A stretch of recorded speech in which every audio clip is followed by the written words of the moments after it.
Britain's first three-parent babies are set to be born to women with incurable genetic diseases who have been given the go-ahead for IVF.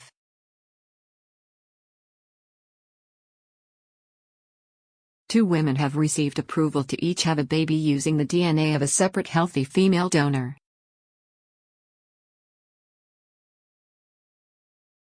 It means their children will both technically have two mothers, in the biggest leap forward for fertility treatment since IVF was invented.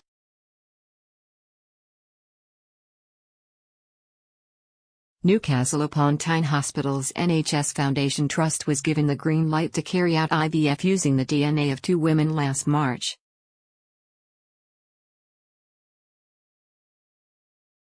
The technique is controversial over fears it could pave the way for designer babies, but is a lifeline for up to 3,000 women in danger of passing on deadly diseases like muscular dystrophy.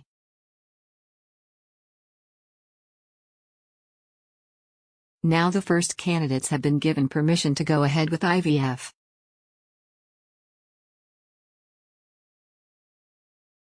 The women have not been named, but minutes from the Human Fertilisation and Embryology Authority reveal they carry mutations in a gene which cause Merff syndrome.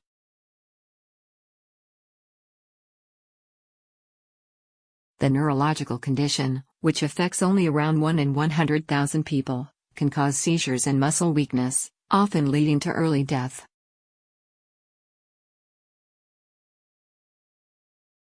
The fee, which made the decision, stated twice in the case of each woman. The committee considered the patient's family history and the manifestation of the disease, along with her medical history, which shows that it is likely that any child conceived by her may be affected with this serious multisystemic and progressive disease which severely impacts on affected individuals' quality of life, often resulting in high morbidity and early death.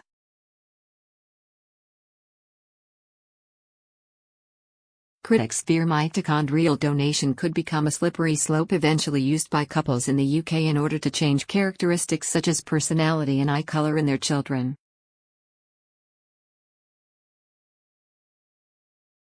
But its use in infertile couples is banned, with the method allowed only for women with genetic diseases at risk of passing them on to their children.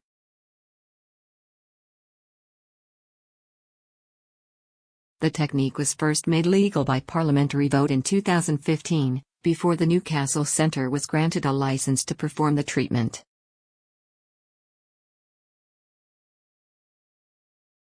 It is not known when IVF will begin in the two women now selected to go ahead, but if treatment were to start straight away, the first three-parent babies in the UK could be born by Christmas.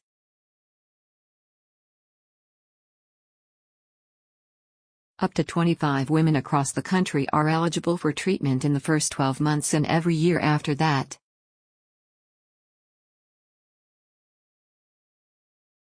They will follow the first woman to give birth to a three-parent baby in Mexico in 2016 and a second who had a baby boy in the Ukraine early last year.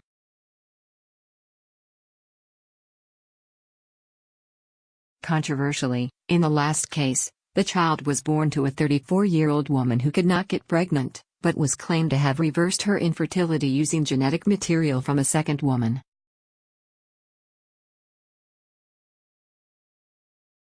Last year it was reported there were 3 British women lined up to have three-parent babies, under the age of 40.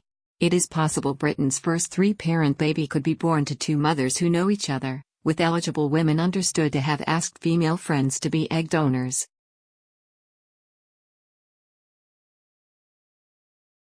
But while the baby will technically have two mothers, the second will contribute only 0.1% of her DNA, making them scarcely related.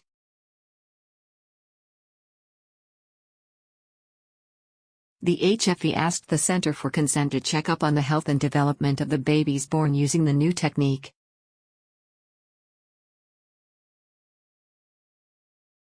Dr. Simon Fishel, president of Care Fertility, said, "This clearly is a big step, and hopefully it will prove to be a positively momentous technology to help families, but there will inevitably remain many medical science questions to be answered.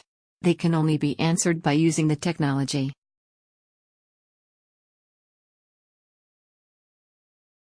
It is brilliant it is under regulation, which quells any general criticism seen elsewhere in the world in an unregulated environment.